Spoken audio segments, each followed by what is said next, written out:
I'm Natalie McCool and welcome to my podcast McCool and the Gang. This is a special series of episodes where I'll be chatting to female artist producers about music production. The reason for this special series is that earlier this year I was awarded an Arts Council grant to develop my own music production. As an artist, I've always had a vision for my music, and when it comes to the production, it's something that I've always been heavily involved with. And most recently, I 100% recorded, produced, and mixed 2 tracks from my recent album, Memory Girl, something which I'm incredibly proud of. Now I've got the opportunity to really lean into that. As part of this podcast, I decided to speak to other female artists who also produce their own music to explore what inspires them and how they work. This episode, I'm very excited to welcome the wonderful Maydar, an independent singer, songwriter, producer and DJ based in Stockholm, Sweden. Not content with writing and producing her own pop bangers, Maydar has also worked with artists like Imanella, Kidda Kuds, Jelly and Cadet, and also went on tour in Ghana with the Swedish Ghanaian Afro-pop artist Aurelia Day. She has also played live shows in France, Italy, Holland, and most recently in the UK. Here's a pretty wonderful chat about growing up in her native Sweden and how music plays a part in early education and society, using production skills to become self-sufficient as an independent artist, and being kind to yourself as an artist when you're feeling the pressure. Here we go. I think you're a magnet, and I'm a magnet too. People just attract like magnets, like me and you. Hello and welcome to McCool and the Gang, and I am joined by Maydar. Woo! Hey! There you go. I'm a star, Mom. Look at I'm a me star, now. Mom.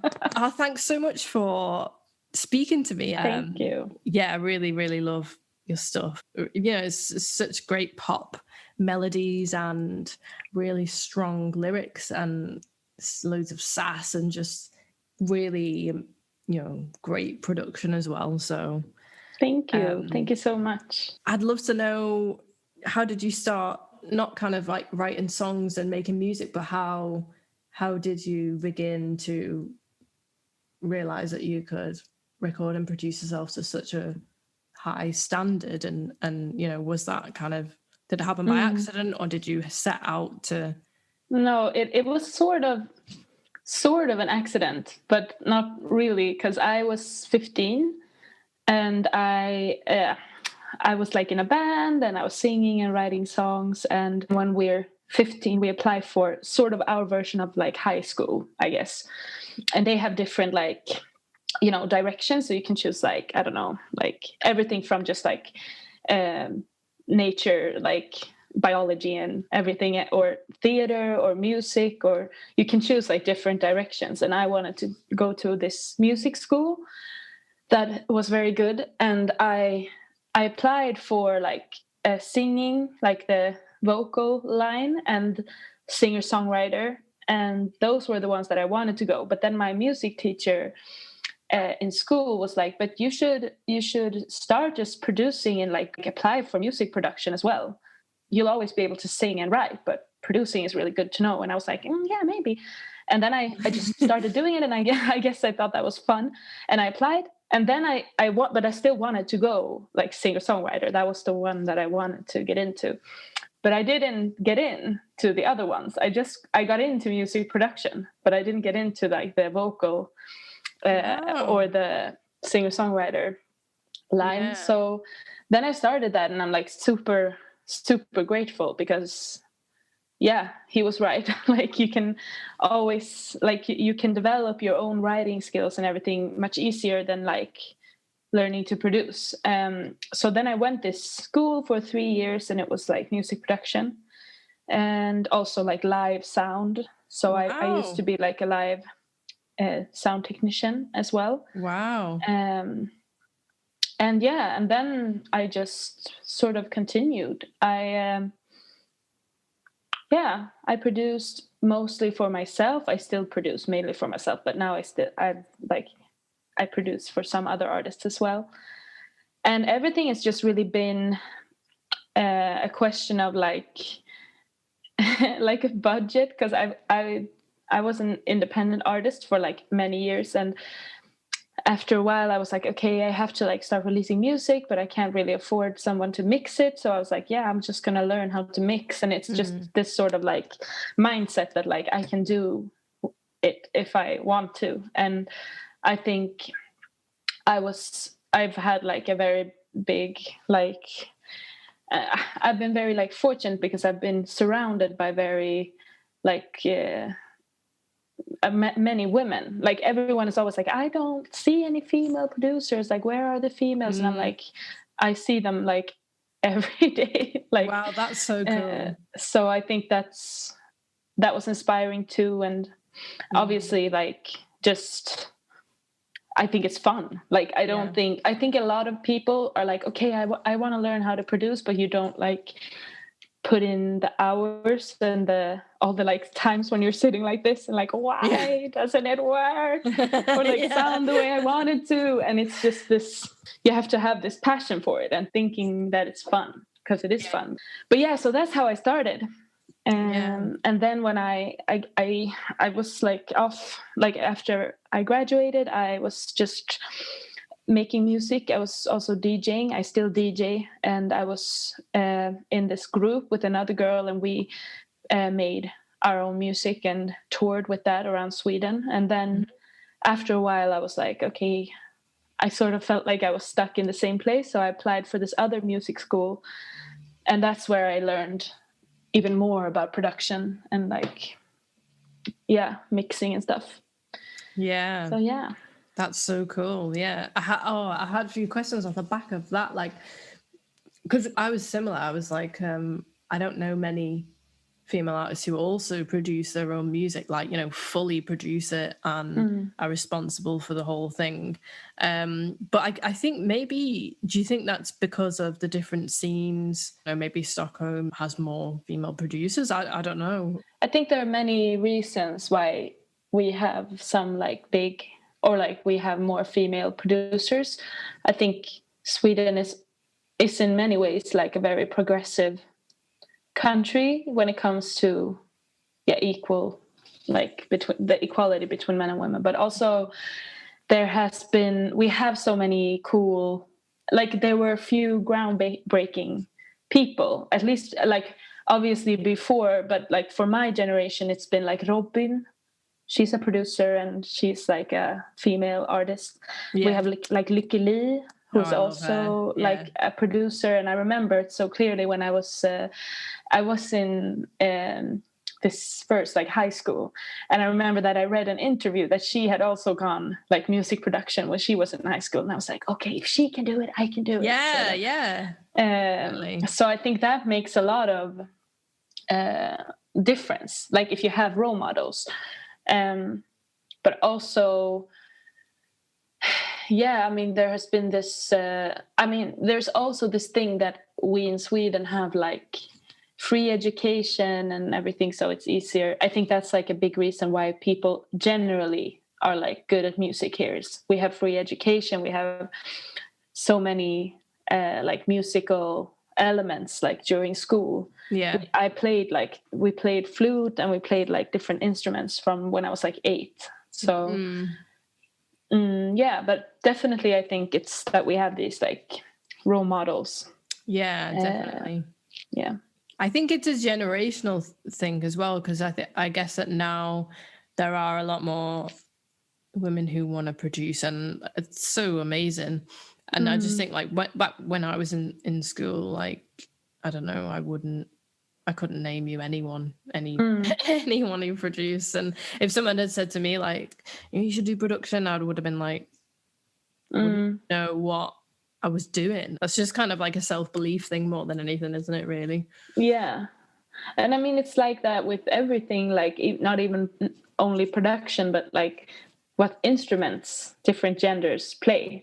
Like it's rare to see a female drummer, or like, but it's not so rare to see a female keyboardist. No. And that is like history. Yeah. That's like what we see, the role models we see, but also history, and like it wasn't very ladylike to play drums because you have to sit with your like legs apart and like and bash things, be violent. So, and those things are still with us, but it's different now. But I went to Lippo in Liverpool, where a lot of Scandinavian musicians go as well. Like it's got like a really big Scandinavian demographic. Oddly enough, and I did guitar as my first instrument, and the same thing, like there wasn't another female guitarist in the whole university doing guitar as the first instrument, and it was just, I was like, why? What's going on? Well, it's crazy. I think it's also now. It is. Which is great. Which is why we're here. Yay! You mentioned like role models and early inspirations. What kind of non-musical inspirations do you have, like whether that's like art or film or a person? I get really inspired by, sometimes it's movies or stories, but I'm also like, since I'm not only a producer, I'm an artist, and I write my lyrics, so it's like I get inspired by I know what you mean. I thought you meant you also do art. I do paint sometimes, but I don't do it like professionally or anything. It's just because I think it's fun, but I get inspired just by life. Everything I write is just about stuff I've been going through, and it's like a form of therapy, I guess, like super cliche, but it's true.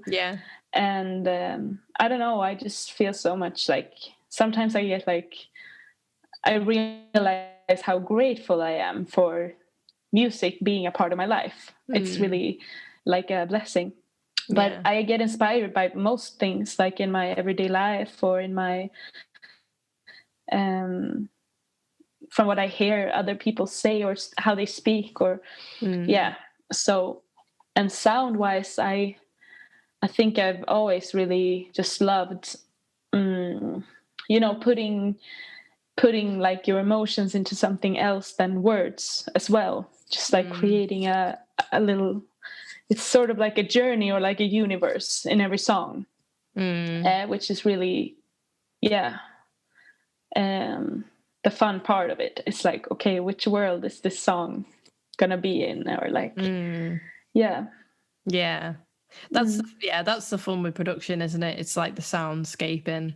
It's like, you're translating the song into the sounds. Then that's like really fun. And I think that's something that also a lot of people that are both songwriters and producers have like they have an advantage in the fact that they see the whole song as a whole. Like sometimes I've been in sessions with producers that only produce, and it could be really great, of course, but sometimes I feel like they don't like some producers when they're like, I don't care about lyrics, but like I don't really care about the melodies. I'm like, oh my God, like that's so important. So if you're doing both, you sort of get this whole picture, and I think that's good for the song.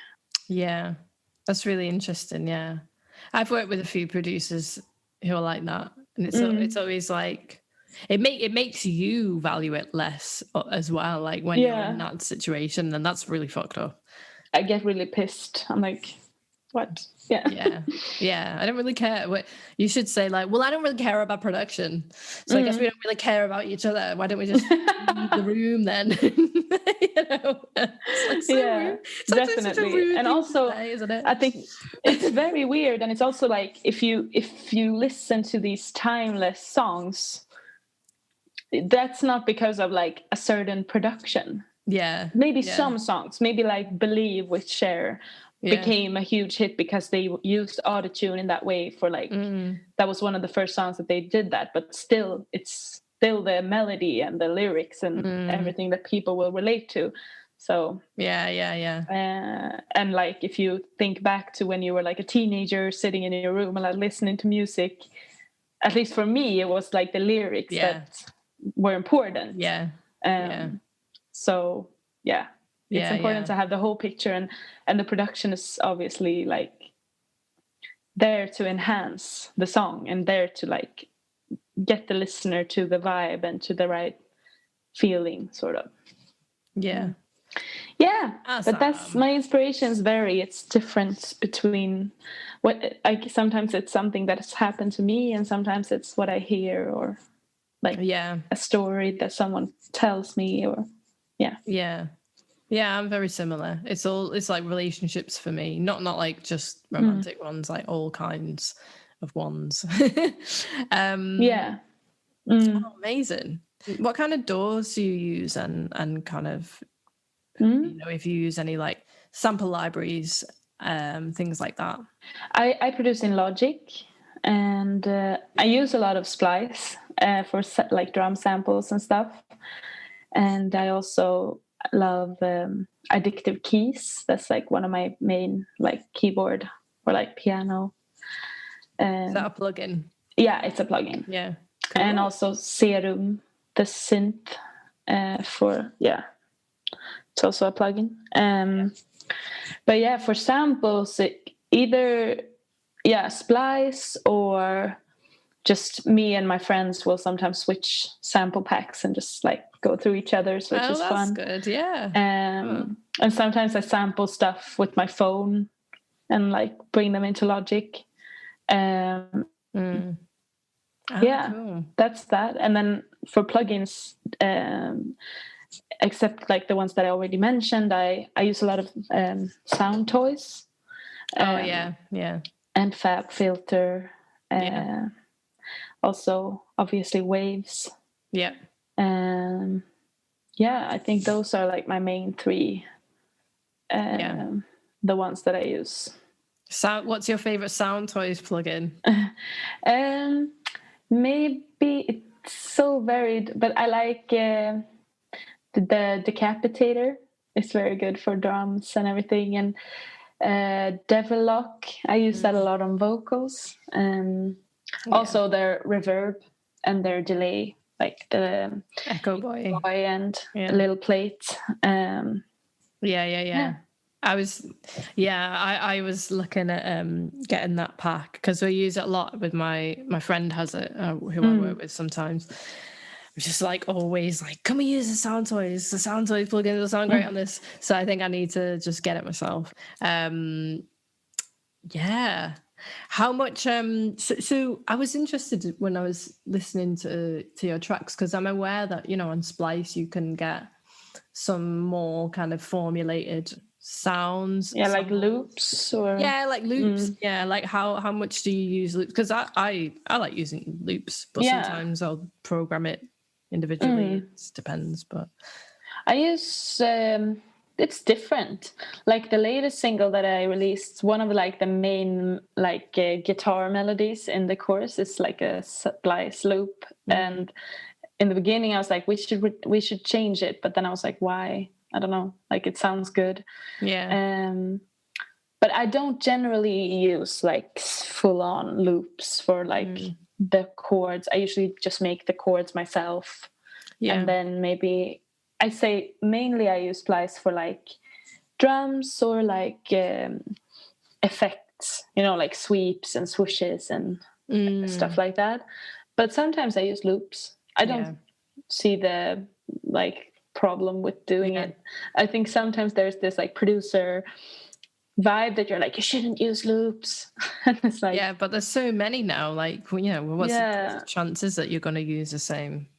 But also, like, who cares? Like, obviously, as long as the song is good, then absolutely, I have a question about like organizing sessions and kind of like workflow, because that's a big thing for me. Like learning on the fly and like organizing on the fly. Like, how much do you kind of mix as you go, or is it more focused on let's get the production down and all of the sounds and everything, my ideas, and then I'll mix it? Or I do mixing during the sessions and during like the creation of the song. I have like some like pre-saved like bus channels that I like in the beginning of a session, I always open them. So it's like one delay, one reverb, the decapitator, a waves compressor for like parallel compressing drums and stuff. Yeah. And also I like the crystallizer on like guitar and sometimes vocals. So I do have like these presets that I always open so I can easily do that. Yeah. And also like obviously EQing and stuff, you do that sort of along the way. And I also have like presets for vocals. So I don't have to do the exact thing every time because I always use the same plugin. So it's like, why open them and put them on? I just have different presets saved, and same with like the master, like the output. If you're going to do like a quick mastering after the session, I have these like presets that I have made. So that's like one thing that really makes your workflow easier. You like, and organizing projects is also like just me. I have this like color scheme that I always follow for like, so drums are always red and bass is always green. Effects is always... Bass is always green, right? Yeah. Everyone says that. I do that. Why is it green? Just, I don't know. It just feels right. And the vocals are pink and like I have my... But I think that's... there has been like... must be some big like tutorial or something that has spread this because it's like... Everyone... But it's... everyone does it. But it's nice because it's like... I think it's easier for your brain because you easily see... I know everything red is drums. Like I know... I need to color code more then. It's nice. And also I do sort everything into like summing stacks or buses as well. Yeah. So I have like all the drums, or at least like the different drum parts in different buses, like hi-hats, snares. Oh, okay, right. Yeah.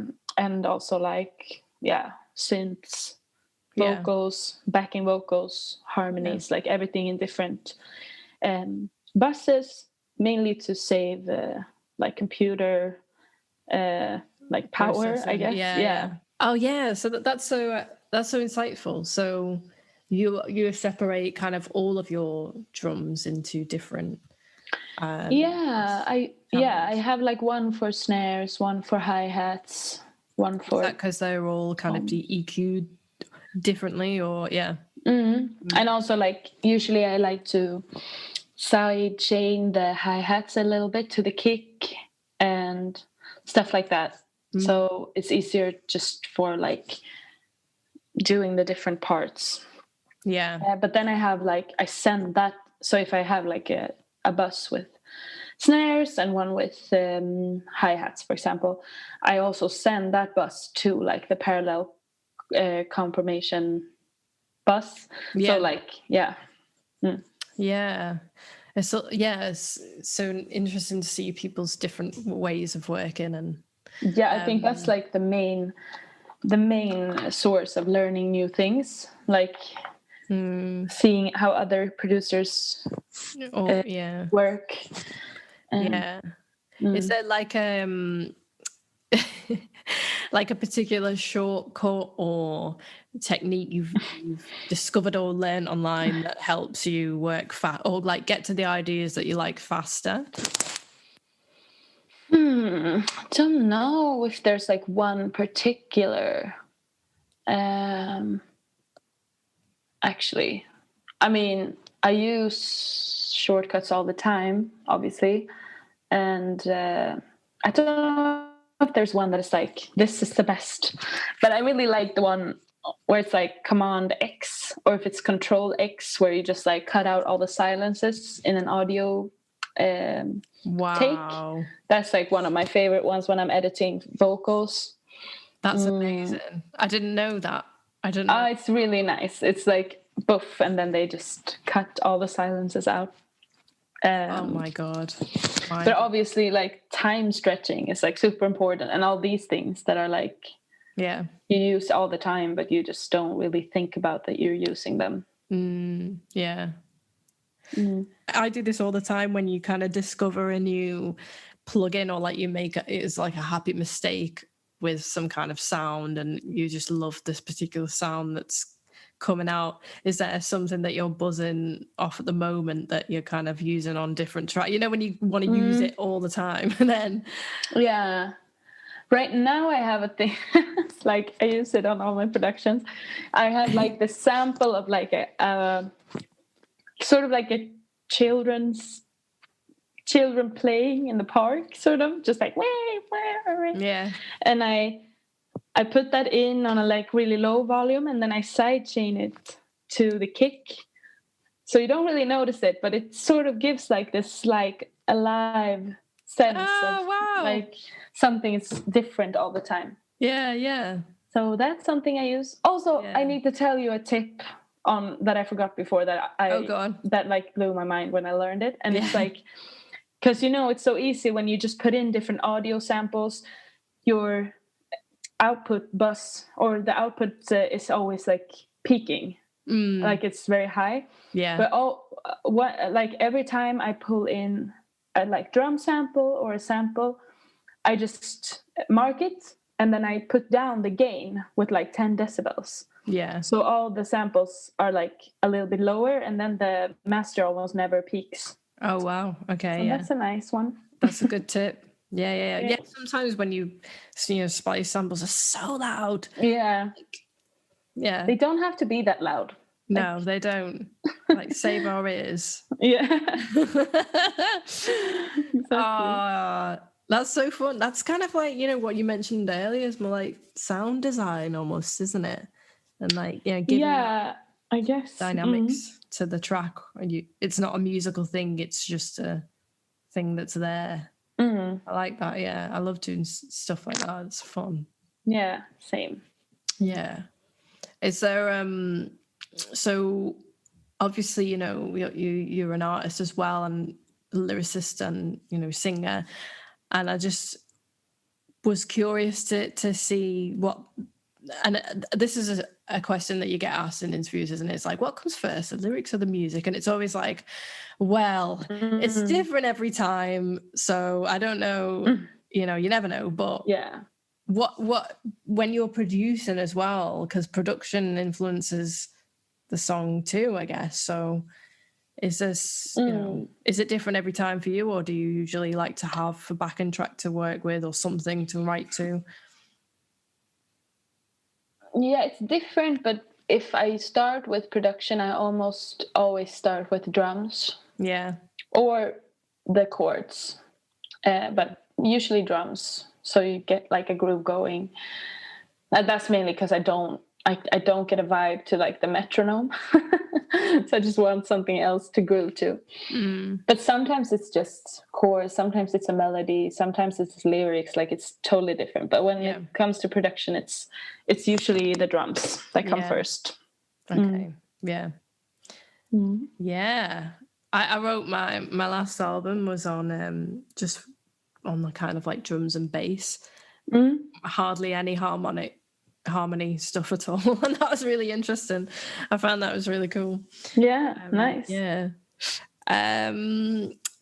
Is there anyone else involved in the process when you are writing your original music? Because you mentioned working with mixing engineers. Sometimes it's so expensive. But now I actually have sent, for the first time, my latest single was mixed by another person. But I usually write songs. I don't like always write it by myself. I write them with people. So I haven't produced every single song that I released either. And obviously lyrics and melody, sometimes it's other people involved. So it's very different. Like some songs it's just been me, but most songs it's with other co-writers as well. Which is fun. Like I like writing with other people. I love writing with other people. It's really fun. I think it's so interesting that like every time I go, if like I'm going to a camp or if I'm just going to a session with people I haven't written with before, I'm like, how are we supposed to make a song? And then like 2 hours in, you're like, shit, we've sort of made a song. Like, it's, I think it's so crazy, like how that works and how easy you can connect with people you don't even know. But I guess that's a thing with most people that are like doing music or whatever. It takes a lot of like emotional intelligence to like be able to sit in a session with complete strangers and write about something that's super intimate or like important. It's a good icebreaker, isn't it? And then you're kind of mates then, because it's like, well, we've just written about our terrible breakup.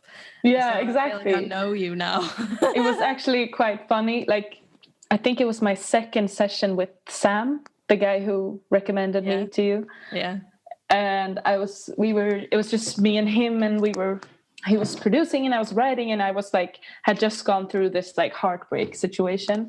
So I was like sitting there, and that song turned out really good. But I started to like cry by myself in the couch. I was like, and he was like, turned around. Like, I don't know him. Like, we met like one day before, and he was like, it's okay, this is a safe space. And I was like, thank you.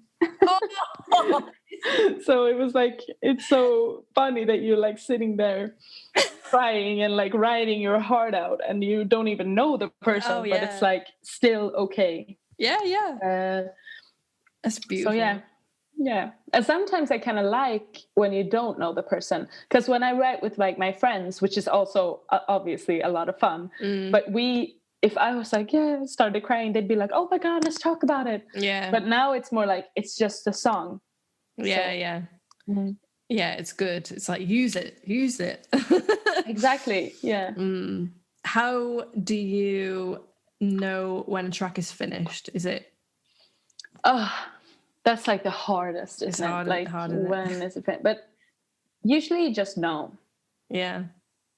And I'm usually very fast in the creation, and then finishing it can take a while with like mixing and everything. But it's very rare that I like make a production and then I change it totally, like completely. Like, usually it is the same, at least ideas from when it started. But it's hard to know, isn't it? Like, you can, but at some point you have to be like, okay, this is the song. Like, you can't, and also like you have to be aware of like what references, like in mixing or in production, if you're like, okay, but this song sounds so cool, I want it to sound sort of like that. You have to like have these different things in mind, like, okay, but is it the same ish tempo, or is it like sometimes you can't achieve what you want because there aren't the ground like tools for it to happen. So sometimes I guess you just have to like let the song speak for itself.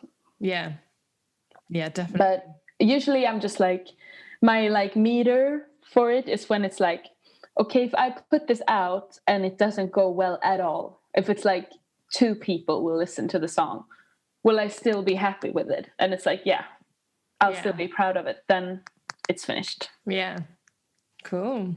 A big thing for me is sometimes when you're working on your own, like when it's different with co-writing because it's a lot of fun and you've always got someone to bounce stuff off. But like when you're on your own, sometimes when you hit a wall and you kind of don't know where to take something, it's really hard, isn't it? So I just wondered, for when you're working on your own, is there something that you like to do to get yourself out of that space and unstuck, and so you can move on? Yeah, I mean, I guess I always, sometimes everything can be solved by just taking a break. Like, just take a pause maybe for a few days and like come back to it with fresh ears. But also just maybe even if you're not writing it with somebody else, like play it. I feel like sometimes if you're like hanging out with like 2 friends and you're like, oh, can I play you a song? As soon as you press play, you sort of know how you feel about the song, don't you? It's like clear. It's like, shit, this isn't finished, or like this isn't that, this isn't it. So I really believe in like showing your stuff to others, just to see how you react when you show it, sort of. And obviously you shouldn't show it to just anyone. Like, you have people you trust and people who like know your vibe. Like, if I would play my song to somebody with a totally different music taste. Obviously they'd be like, I don't get it, but like you show it to the people that you know will understand, sort of. Yeah, but taking a break, or just to remember that like it's supposed to be fun. Yeah. Sometimes I feel like people, including myself, we put so much pressure, and it's a lot of bad feelings, like sometimes connected to making music or performing music, or especially releasing music. But I always try to like convince myself and like tell myself that it's like, this is fun. Like this is not, nobody is forcing me to do this. Like I chose this. So why am I so sad about it, or like so angry with myself? And I saw this, I think it was Quincy Jones documentary or something, when he was like, if you're 2 hours in studio, you have to laugh for 2 hours. And I was like, so pretty good, because I can be super hard on myself and super judgmental, especially when it comes to my own vocal. Like if I record myself, I find myself saying so mean things to myself. I would never ever say it to another person. Like that would be insanely rude to be like, what the fuck are you doing? Like get your shit together. Like what the fuck, this isn't good. Like imagine me recording someone else and saying that to them. They'd be like, who the fuck are you? But you wouldn't even say it anyway, because the things that you find in your own thing that's bad, you couldn't hear it in someone else's. Exactly. So I'm trying to like constantly work on just being kind and being more like not so obsessed with it sounding perfect, but more like, what's the vibe? Like what's the feeling I want to convey? Yeah, that's a really good tip. Just not like being so, because I sent my next single to my manager and my A&R, and they were both like, yeah, it's good, but like you're just singing super pretty, like we don't really feel it. And then I listened and I was like, yeah, they're right. Like this, I'm not like, because there are obviously different kinds of singers, but I'm not this perfect singer who has this super amazing vocal range and like wailing away. I'm more like a storyteller. So the main important like ingredients is the feeling. So that's cool. The pressure is a real thing, because I'm releasing my album in like 2 weeks, and oh shit, just like that last week I was so angry about everything. I don't know why, because I felt like I just wasn't ready or whatever, and then it's supposed to be amazing and fun, so you know, you just gotta get but releasing music, I hate it so much. I'm always like a nervous wreck around releasing, because it's this weird feeling of like letting go, but also like, you know how much you've worked for it, like you know how much, like how many hours you put in and how much like sweat and tears like everything, and then you put it out and it's just on Spotify. Like it's not like it's nothing, like the world isn't changing, or like it can obviously, like, but you know what I mean, like nothing can compare to what you kind of wish it would be. Okay, this is gonna rock my world, and then you release it and you're like, I don't know, like, and also it's so easy to like always look forward, which is also like a thing that I've been working on, to like enjoy like the moment. And like I remember when I was like in a few years ago when I started releasing it like more seriously independent, and I was like, okay, if I make it to like New Music Friday, I'm gonna be so proud of myself. And then I did, and I was like, oh, okay. Or do you know what I mean? Like you have to like celebrate like the small stuff that happens, because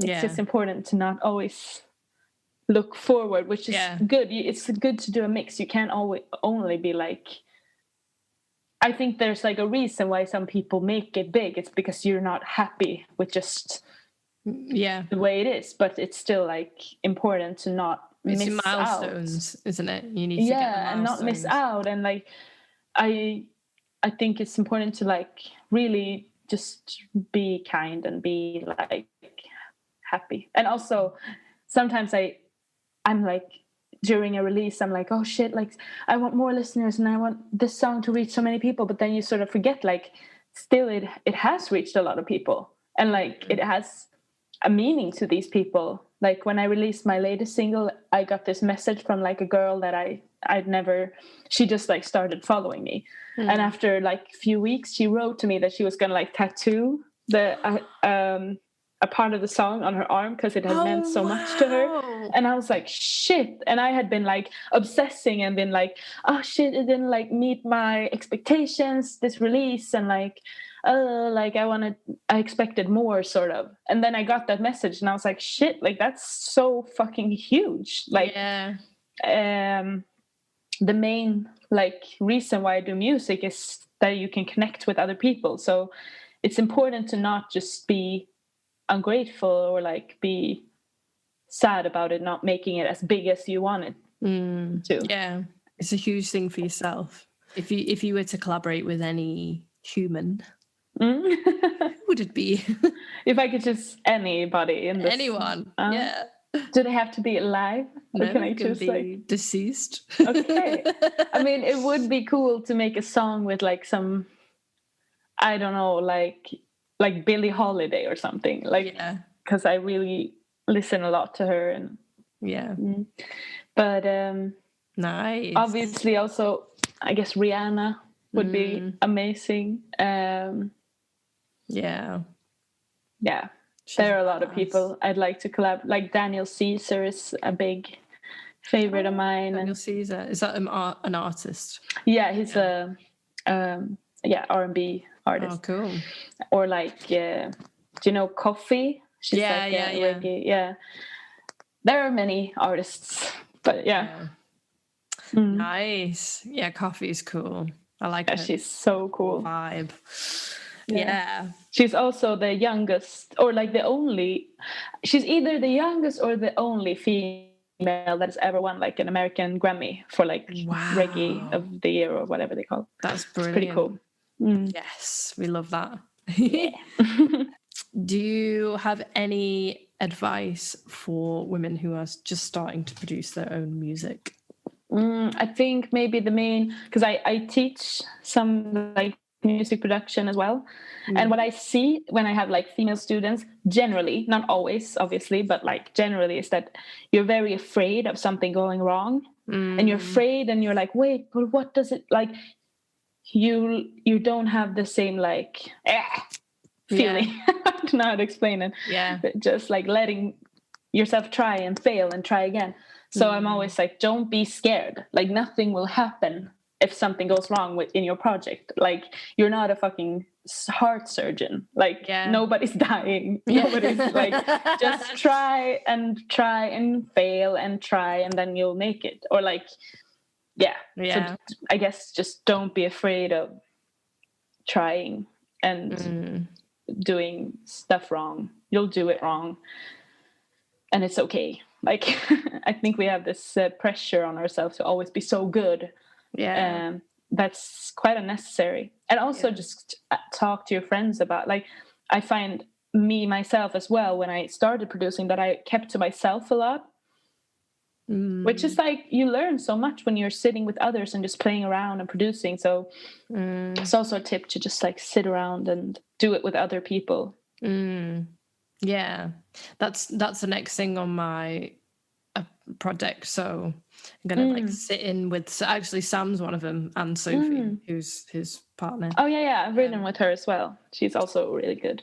So I'm gonna sit in with them for a couple of days and just watch and ask loads of questions, like, what are you doing, be really annoying, but it's gonna be great. But I think it's really good to do that, and obviously that's how you learn. Like if you were to invent something from scratch every time you do something, or like figure it out on your own, it's going to take so much. Like nobody does that. No human is like inventing everything from scratch all the time. Like you learn from each other. That's like the reason we're so evolved. Good.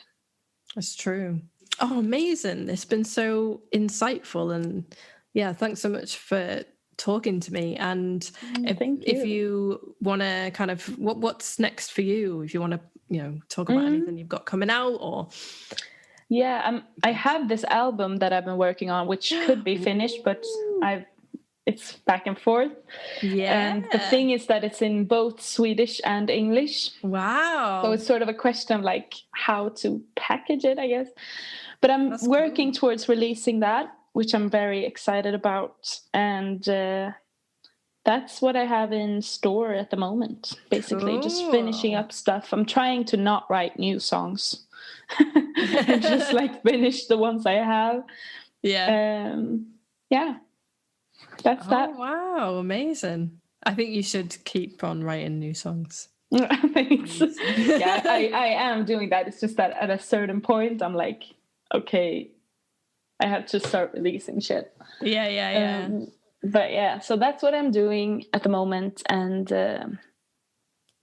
yeah. That's so exciting. Well, all the best with it. And yeah, and all the best for your album. I'm so excited. Yay! Oh, thank you so much. Thank you. And hopefully see you in the real world. Yeah, let's hope. Yeah. Take care. You too. Thanks. Bye. You too. Bye. Thanks so much for listening, and don't forget to subscribe and follow to this podcast. I'm Natalie McCool, and you can find me and my music on Facebook, Twitter, Instagram, YouTube, and also on my website, nataliemccool.co.uk. Thanks! You're a magnet, and I'm a magnet too.